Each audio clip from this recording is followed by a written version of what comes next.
Nós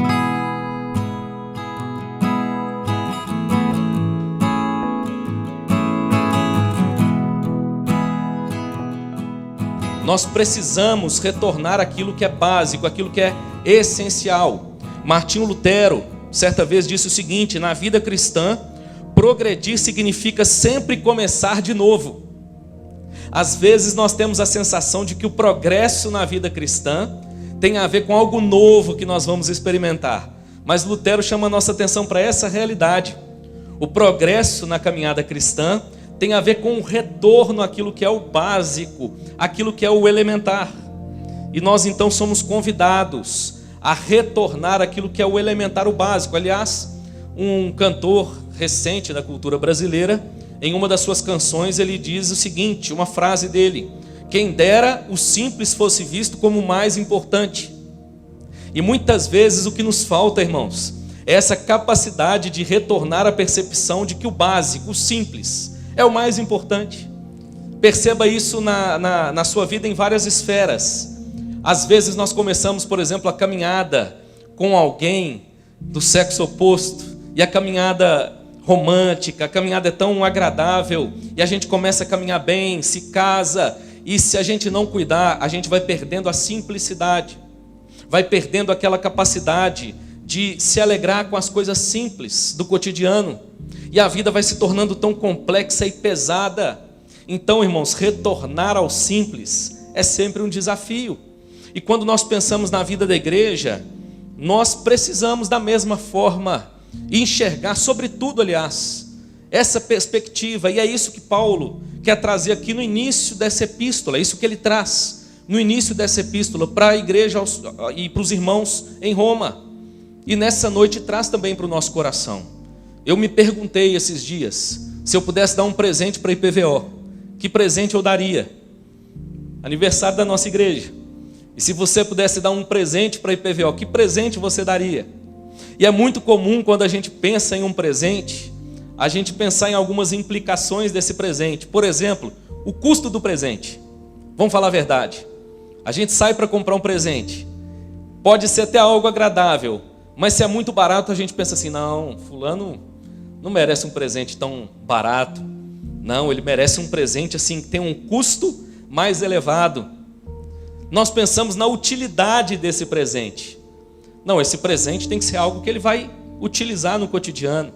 Tem que ser algo que vai ter um valor para ele nesse sentido. E eu quero te dizer, meu irmão, que nós temos da parte de Deus um presente que demonstra um custo elevadíssimo, que tem uma utilidade extremamente grande e para o qual nós precisamos retornar. Precisamos voltar à essência, irmãos, do Evangelho. Paulo, em Romanos capítulo 1, ele vai começar, inclusive, essa epístola mostrando para a gente algo interessante. Paulo, verso 1, servo de Jesus Cristo, chamado para ser apóstolo, separado para o Evangelho de Deus. Paulo já começa mostrando para nós, irmãos, que esse Evangelho para o qual nós somos chamados a retornar e para o qual ele foi comissionado, ele não é um evangelho de homens, ele é um evangelho de Deus, é o presente de Deus para o ser humano. Nós vivemos um tempo onde novos evangelhos têm surgido. Infelizmente, parece que algumas pessoas querem sempre descobrir algo novo, querem sempre inovar, e nessa tentativa, muitas vezes, o que tem acontecido é um abandono daquilo que é o mais necessário para a nossa caminhada de fé. E Paulo aqui diz que esse evangelho não é o evangelho de Paulo, esse evangelho é o evangelho de Deus, e é para esse evangelho, meu irmão, que nós somos chamados a retornar nessa noite. Esse evangelho, que olha que bonito, foi prometido, está aí no verso 2, o qual foi por Deus outrora prometido por intermédio dos seus profetas nas sagradas escrituras. Eu me lembro que na minha infância, eu tinha uma tia-avó, que todo ano no meu aniversário ela me fazia uma promessa de um brinquedo, de um presente. E esse presente nunca chegou. Depois que eu cresci, eu descobri que era uma brincadeira dela. Ela gostava de oferecer para os meninos um presente que era à época, um presente caro, mas era um jeito dela de interagir com as crianças, mas na verdade ela não prometia só para mim, e o presente nunca chegou, foi para ninguém. Mas ao contrário disso, irmãos, o presente aqui oferecido, ele foi prometido por Deus ao longo dos séculos. Pensa em quanto esse presente é especial. Pensa em quanto esse evangelho é especial. Foi um evangelho prometido ao longo dos séculos, por Deus, aos profetas, aos patriarcas. Quando nós ouvimos falar do evangelho, é comum a gente pensar no Novo Testamento, a gente pensar na vida de Cristo, mas eu quero que você pense nisso. O evangelho, na verdade, remonta aos primórdios, desde lá do Gênesis, quando nós, seres humanos, escolhemos nos rebelar contra Deus. A Bíblia diz que Deus já anunciou ali uma verdade graciosa, redentiva. A mulher vai ter um filho, esse filho vai ser ferido no seu calcanhar pela serpente, mas ele vai esmagar a cabeça da serpente. Está no texto, inclusive, que essa graça, essa boa notícia, esse proto-evangelho impactou Adão de tal forma que Adão, no mesmo instante, deu nome para sua esposa. Adão, que estava tão acostumado a dar nome para os animais, ainda não tinha dado um nome para sua esposa.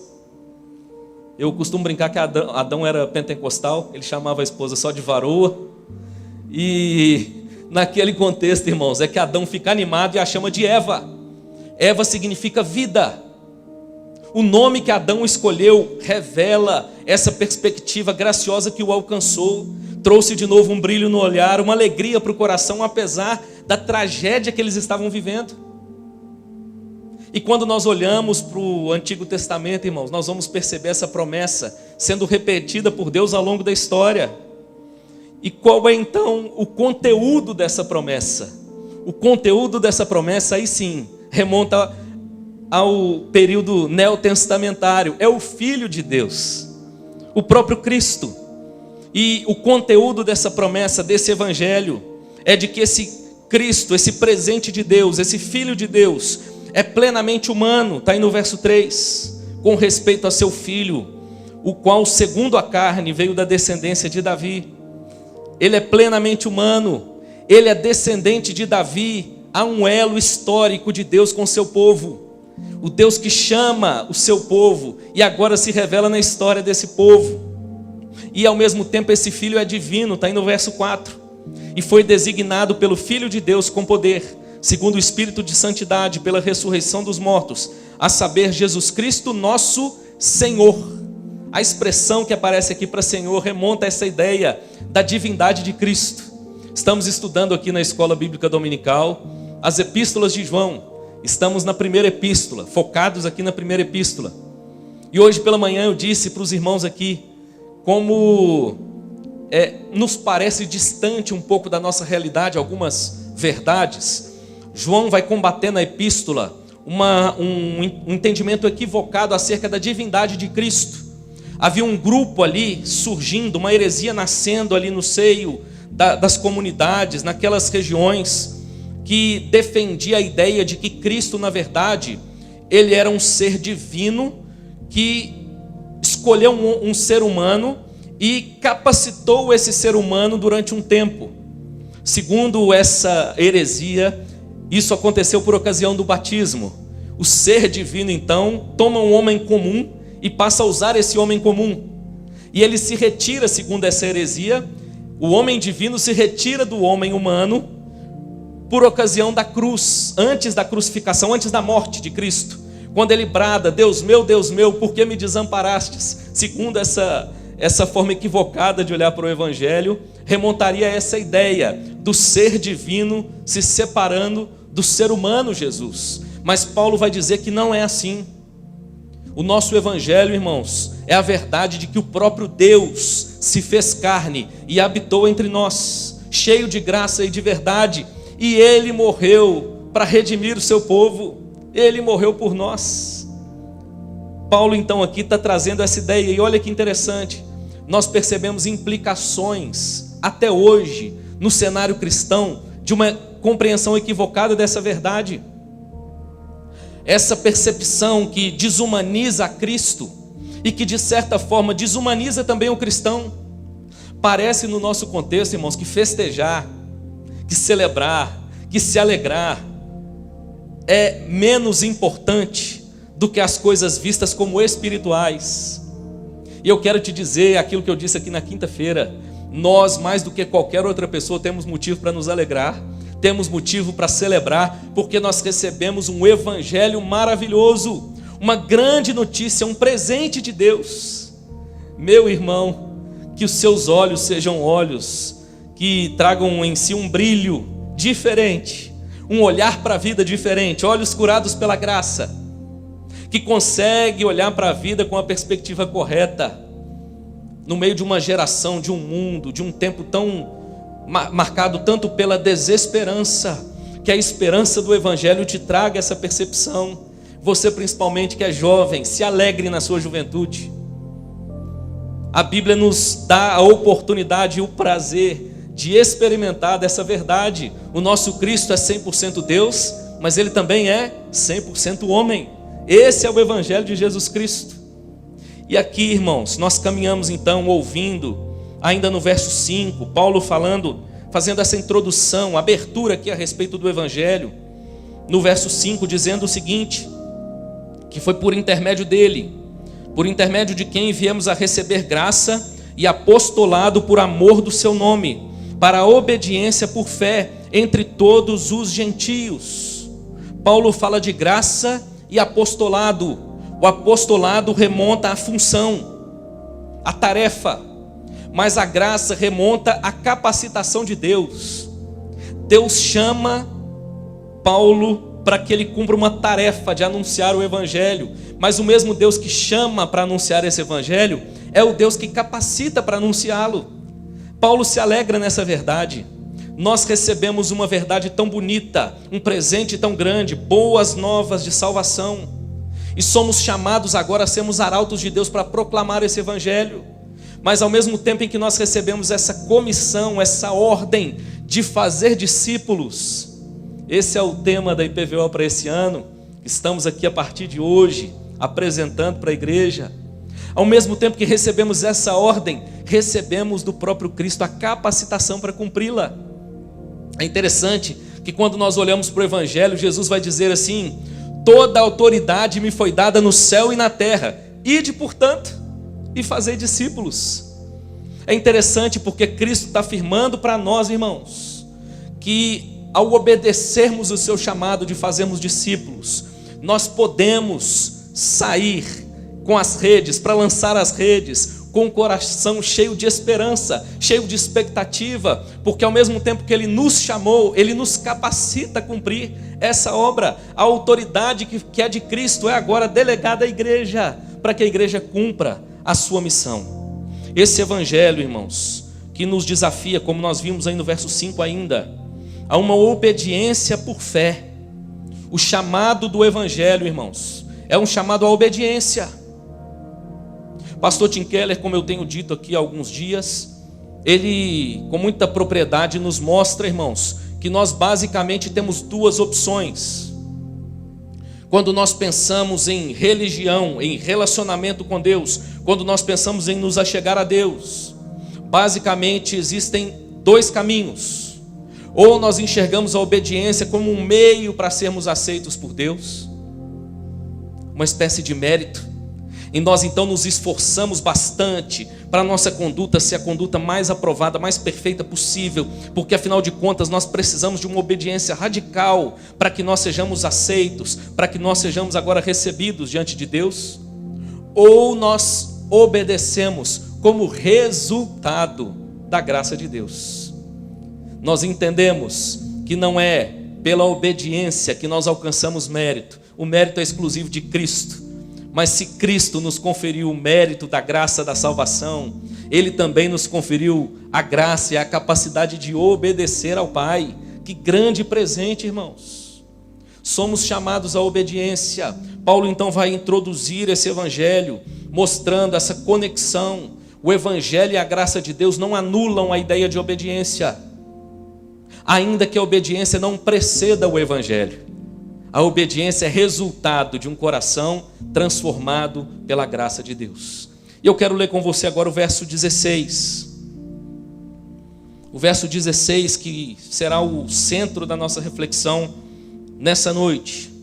E como diz um autor aqui brasileiro, que em Romanos nós temos, irmãos, aqui no verso 16, Paulo afirmando o poder do Evangelho, e depois 10 capítulos de Paulo explicando como o Evangelho funciona. Primeiro ele vai trazer uma afirmação muito poderosa no verso 16, e depois agora ele vai explicar na sequência como isso funciona em diversas aplicações. Olha o que diz o verso 16. Você pode ler comigo a uma só voz? É um verso só, vamos ler a uma só voz? Pois não me envergonho do Evangelho, porque é o poder de Deus para a salvação de todo aquele que crê, primeiro do judeu e também do grego. Que Deus aplique esse verso, irmãos, esse texto da palavra de Deus aos nossos corações e nos capacite a partir daqui retornar às boas novas, retornar ao essencial, ao simples de Deus, que ao mesmo tempo que é simples é profundamente poderoso, em nome de Jesus. Interessante, irmãos, que é comum ao longo da nossa jornada de fé, nós temos a impressão equivocada, eu vejo isso em muitas pessoas, de que o Evangelho, na verdade, seria uma espécie de curso elementar para se iniciar a caminhada de fé. E que na medida em que nós fazemos esse curso elementar, nós passamos pela classe Vida Nova, por exemplo, na IPVO, e ali nos é apresentado o Evangelho. Parece que o Evangelho então é esse curso elementar que nos torna aptos a sermos batizados, a participar da ceia do Senhor, e que a partir daí então nós vamos procurar coisas mais profundas, um alimento mais sólido. Algumas pessoas olham para o Evangelho como se ele fosse o leite. Não, o Evangelho é o leite pelo qual nós somos nutridos no início da nossa caminhada de fé, mas à medida que nós amadurecemos, nós precisamos de alimento mais sólido. Eu quero te dizer nessa noite que o Evangelho é sim o leite. Lá na Epístola de Pedro, inclusive, ele vai falar sobre o Evangelho como esse leite que sustenta, que dá vigor ao bebê. Mas o Evangelho também, meu irmão, é a carne. O Evangelho é o prato principal. O Evangelho chega a ser até a sobremesa. O Evangelho é tudo que nós precisamos saber, irmãos.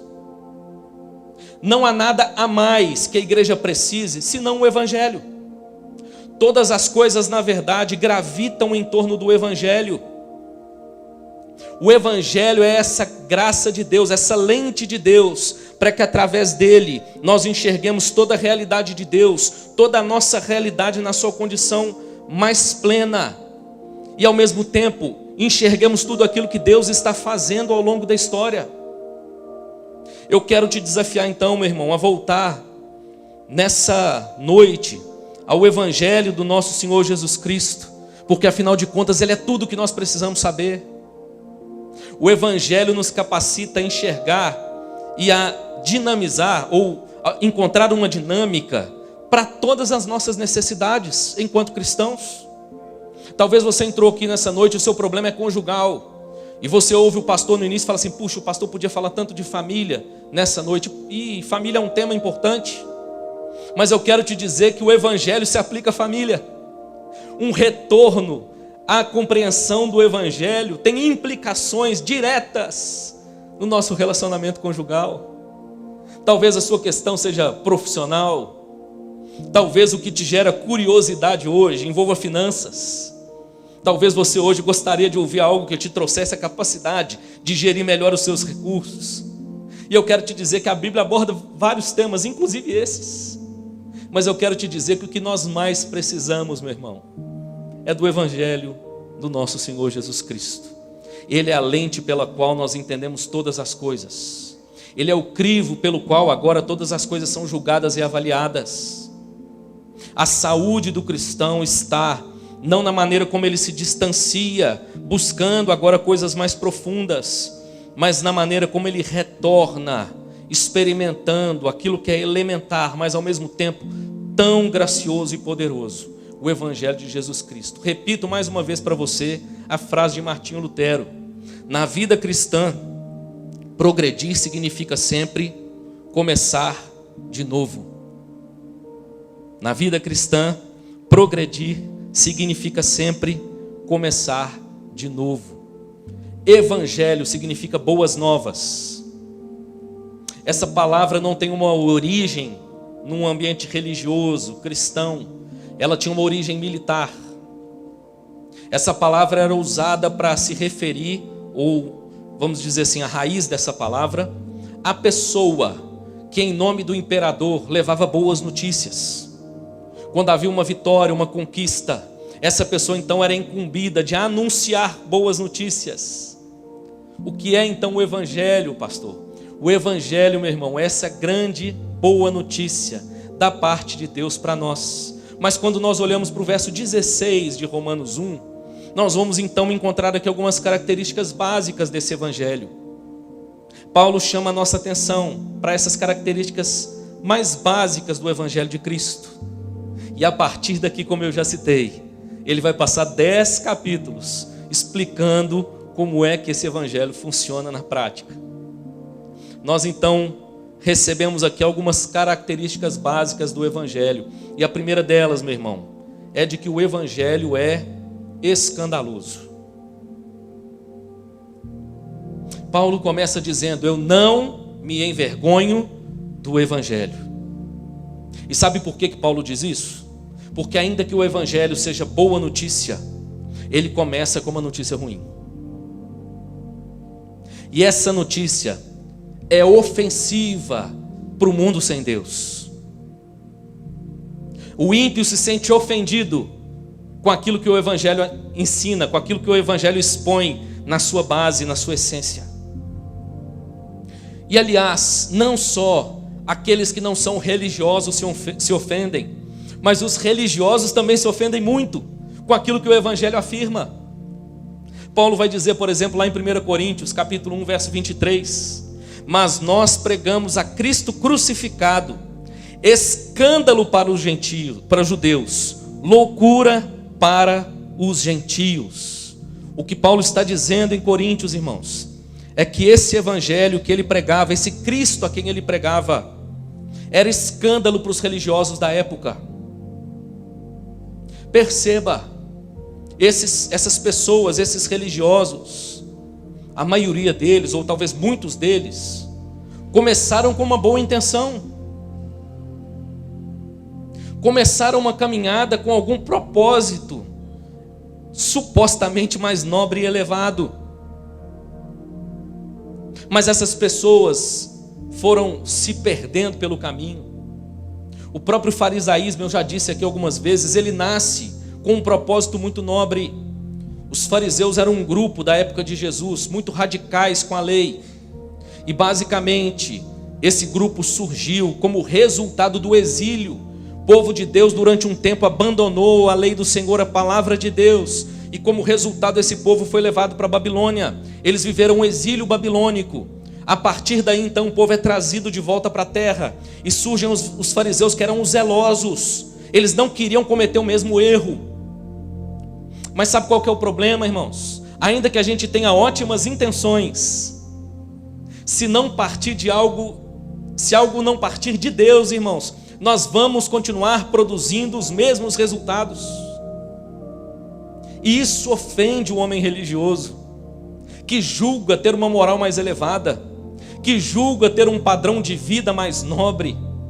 Aliás, irmãos, muitas vezes o religioso se encontra mais distante do que o irreligioso, porque ele julga estar caminhando muito bem, quando na verdade ele está distante de Deus.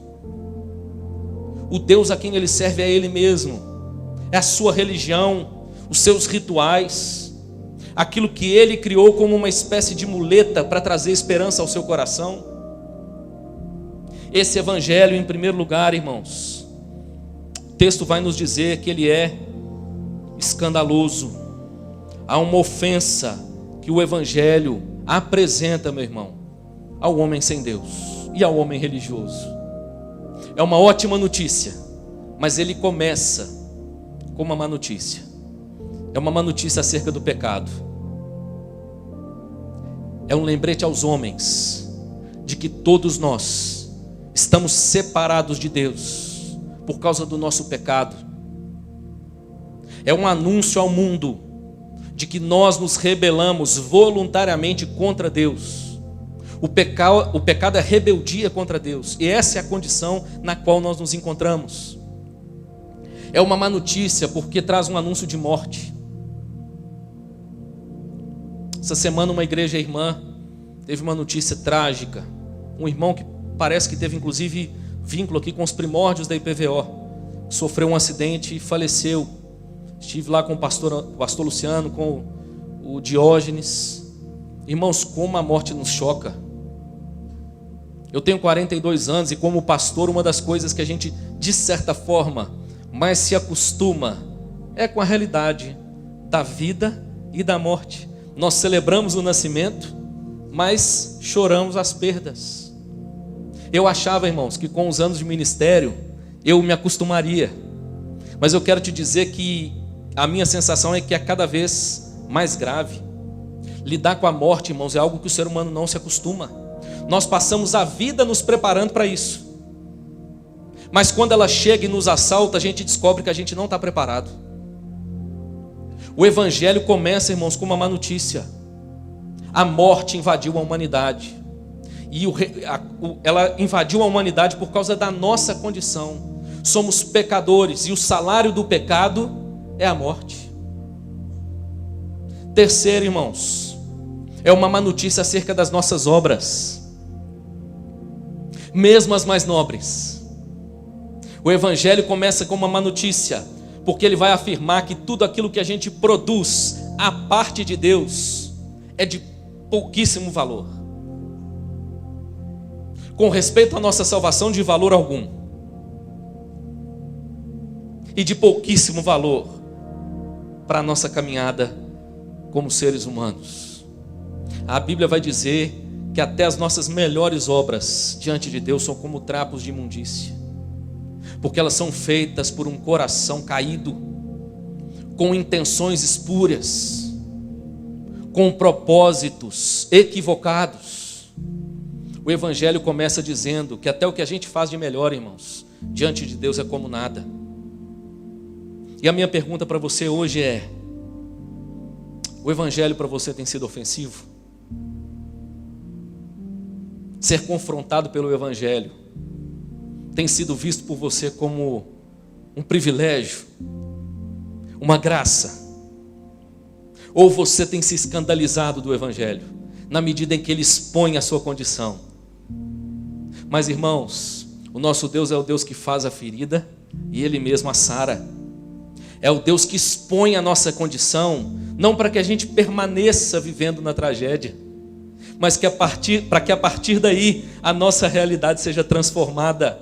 Não há cura genuína sem identificar de maneira absoluta o problema e sem aplicar o remédio necessário, equivalente ao problema. O evangelho começa, irmãos, com algo ofensivo. Mais uma pergunta: você tem temido a ofensa ao mundo?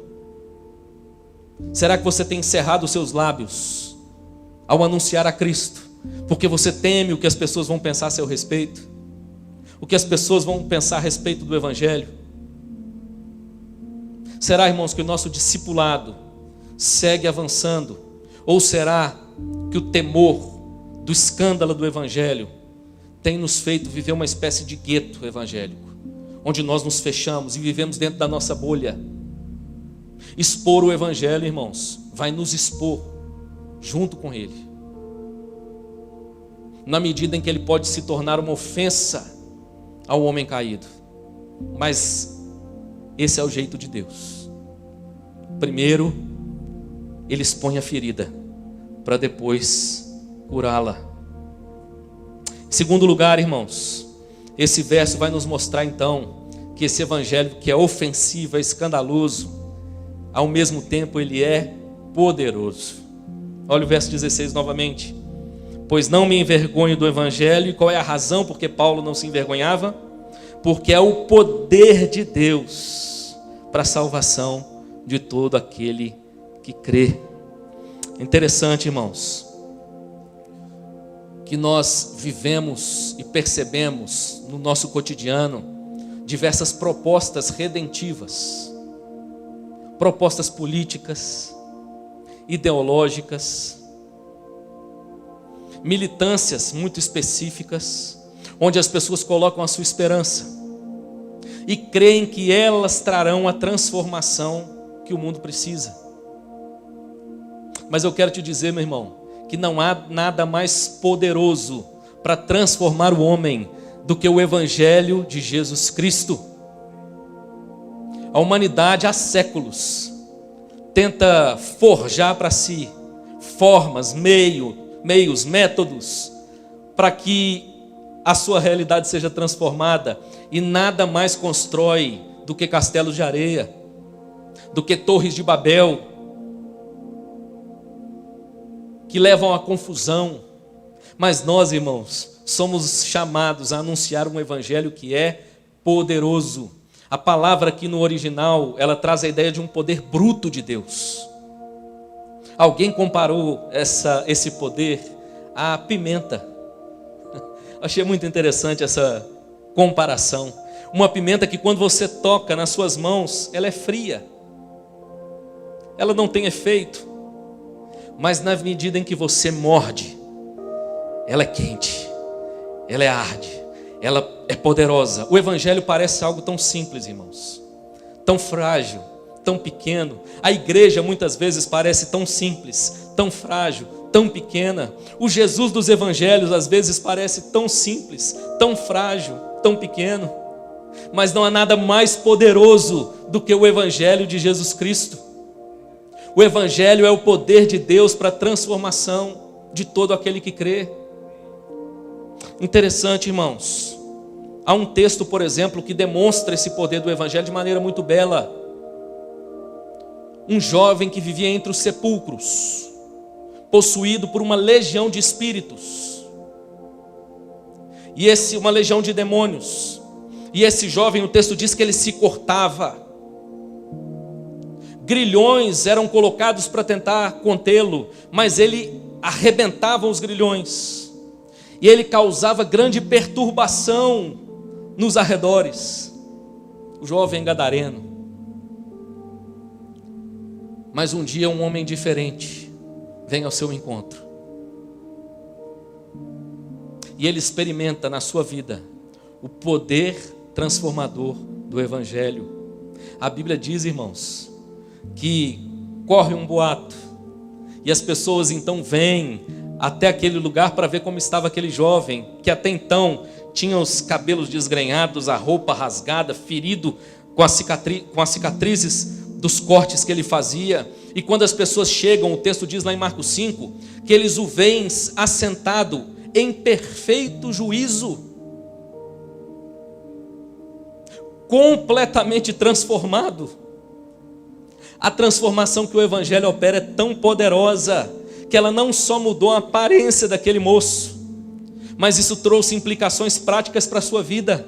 Ele volta para casa para anunciar esse evangelho, ele volta para a sua cidade transformado por esse poder, e ele anuncia esse evangelho em Decápolis, uma região inteira de cidades, e o seu nome é mencionado. Tudo, irmãos, porque ele experimentou o poder transformador do evangelho. Há um evangelho poderoso, irmãos. Ele é mais do que um mero conceito, é mais do que uma mera filosofia. Esse evangelho que aponta para uma pessoa, o próprio Senhor Jesus Cristo. É interessante, irmãos, nós percebemos ao longo da história o anseio do homem por mudanças, e muitas vezes esse anseio é canalizado em outras fontes.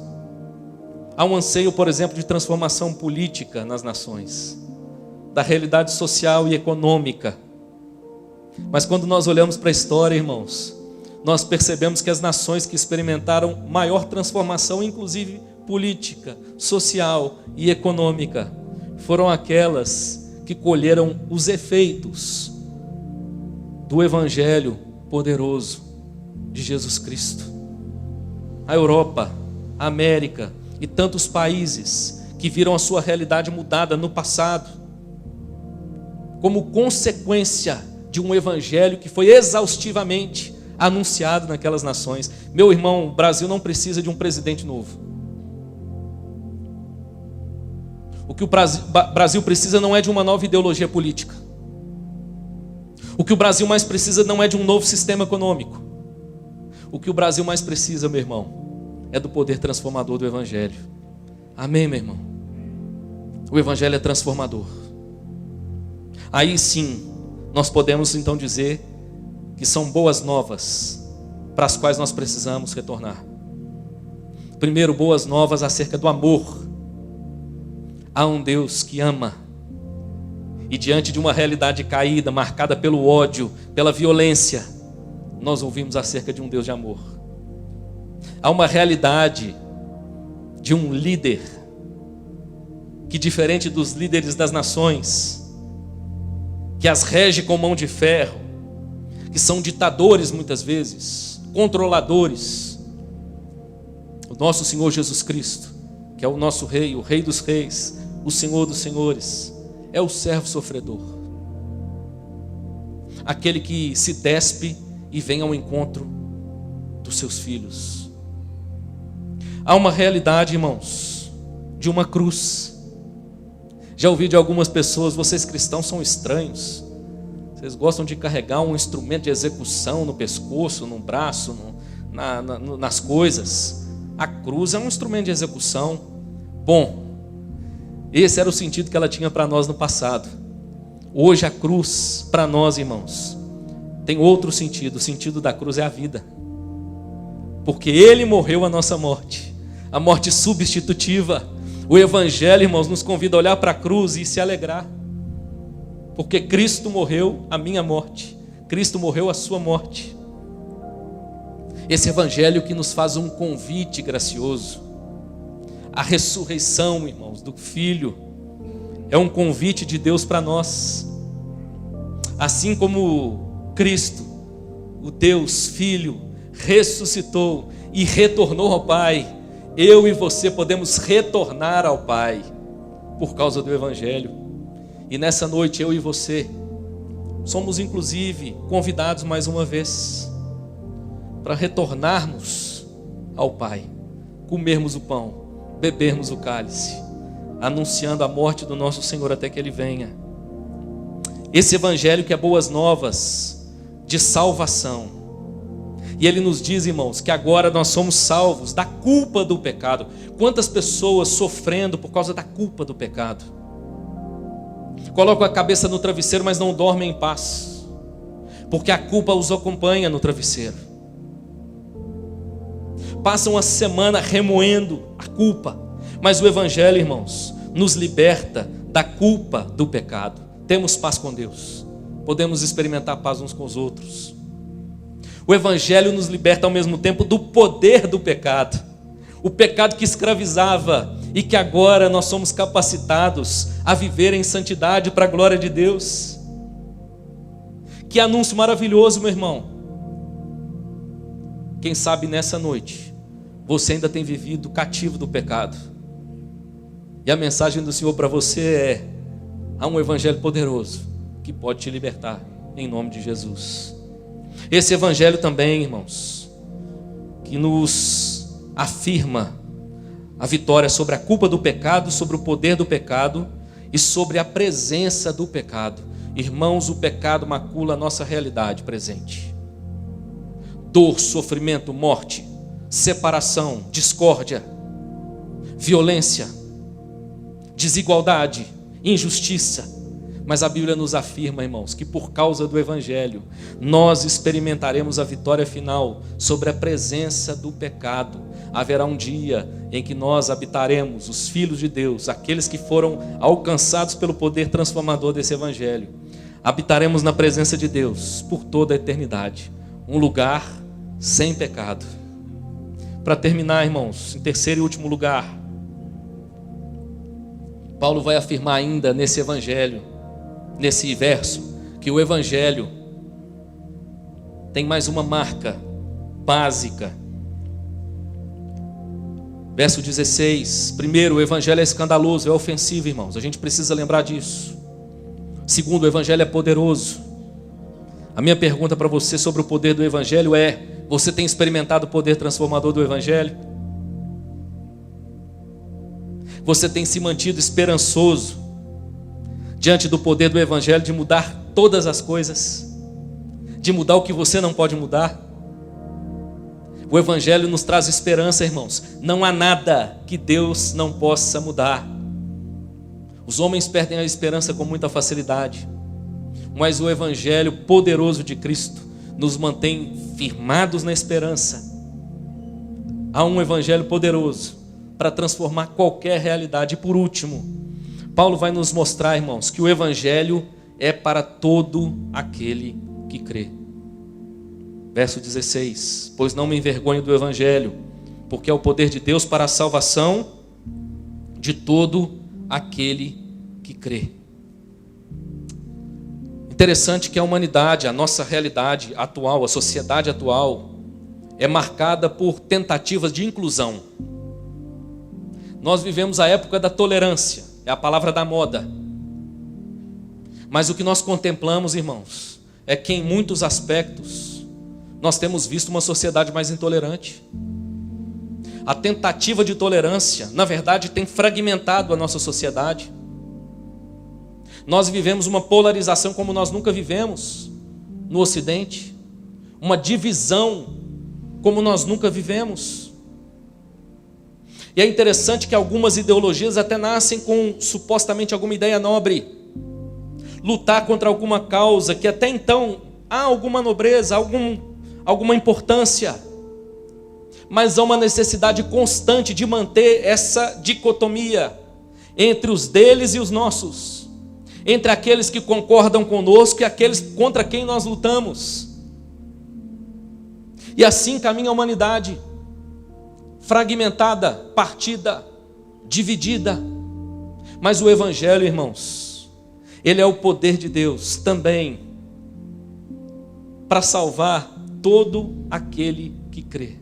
Isso significa, meu irmão, que não há nada mais inclusivo, não há nada mais abrangente, nada mais restaurador do que o Evangelho. Enquanto as ideologias dividem, enquanto a militância divide, o Evangelho, irmãos, convida para a vida em unidade. O Evangelho é anunciado e é o convite para que todo homem creia e se curve diante de Deus, sem distinção de pessoas, sem distinção de classes, de raças. A Bíblia vai repetir o tempo inteiro que a graça de Deus ela é oferecida às pessoas de todas as línguas, tribos, povos, nações. E Paulo vai dizer aqui, inclusive no verso 16, primeiro do judeu e também do grego. Era basicamente a maneira como eles viam a divisão naquela época. E quando ele diz primeiro do judeu, ele não está querendo colocar o judeu como mais importante, mas como aquele para quem o Evangelho foi dado primeiro. João vai dizer que Cristo veio para os seus, mas os seus não o receberam. Mas a todos que o receberem, Ele dá o poder de se tornarem filhos de Deus. O Evangelho não faz acepção de pessoas. Não há nada mais inclusivo do que o Evangelho, meu irmão. O Evangelho convida a todos os homens, independente da condição na qual eles se encontram, para que abracem essa boa notícia, se curvem diante dessa verdade e experimente dos efeitos desse Evangelho poderoso. O Evangelho é para todo aquele que crê. É interessante, irmãos, como a militância tem dividido, tem fragmentado, e inclusive conquistas que nós vimos serem adquiridas ao longo da história são perdidas por causa da tentativa de inclusão muitas vezes. Mas o Evangelho não, irmãos. O Evangelho convida a todos, ricos e pobres, homens e mulheres, religiosos e irreligiosos, todos sem distinção, para que venham a Cristo e bebam da fonte da água da viva e comam do pão vivo que desceu do céu. Experimentem a graça da redenção. Terceiro e último lugar, o evangelho é para todo aquele que crê. Não te deixe, meu irmão, ser convencido do contrário. É o que a palavra de Deus diz. Você pode até encontrar no seio da igreja pessoas que não pensam assim. Pessoas que dividem as pessoas em classes. Que olham para algumas e dizem, não, esse é mais pecador, esse aqui para o evangelho, complicado, hein? Não, esse aqui não dá. Não, mas não é isso que a palavra de Deus diz. O evangelho é poderoso não para alguns. O evangelho é poderoso para a salvação de todo aquele que crê. Quando nós olhamos para a própria realidade da palavra de Deus e da genealogia do nosso Senhor, há uma marca interessante e bela na história do nosso próprio mestre, Cristo. Vamos falar a verdade? Quando você olha para aqueles que te antecederam, seus antepassados, você se orgulha de todos eles? Tem alguma história que você quer omitir, ignorar? Interessante, irmãos. A genealogia de Cristo inclui pessoas que outrora tiveram uma vida que causaria vergonha a muitos, mas que pela graça do evangelho foram convidadas a participar da obra da redenção. Ouvimos sobre uma prostituta, Raabe, uma estrangeira, Ruth, um adúltero, Davi. Mas o evangelho, meu irmão, não é para as pessoas boas. O evangelho não é para os sãos. O evangelho é para os doentes. O evangelho é para todo aquele que crê. Volto à frase de Lutero para a gente terminar. Na vida cristã, progredir significa sempre começar de novo. Você está desanimado? Quem sabe você de casa? Ah, pastor, estou tão desanimado com a igreja. Às vezes, irmãos, a gente está até congregando, mas o coração vai desanimando. Ah, estou desanimado comigo mesmo. Ah, estou desanimado com a família. Ah, eu estou desanimado assim, estou desanimado assado. Como é que você se encontra? Sabe por que isso acontece, irmãos? Porque a gente vai perdendo a simplicidade. A gente começa a entulhar a vida de novo. Jesus disse que esse é o convite de Cristo, que nós deveremos ir até Ele para quê? Para experimentar do jugo suave e do fardo leve. Mas a gente vai entulhando de novo a vida.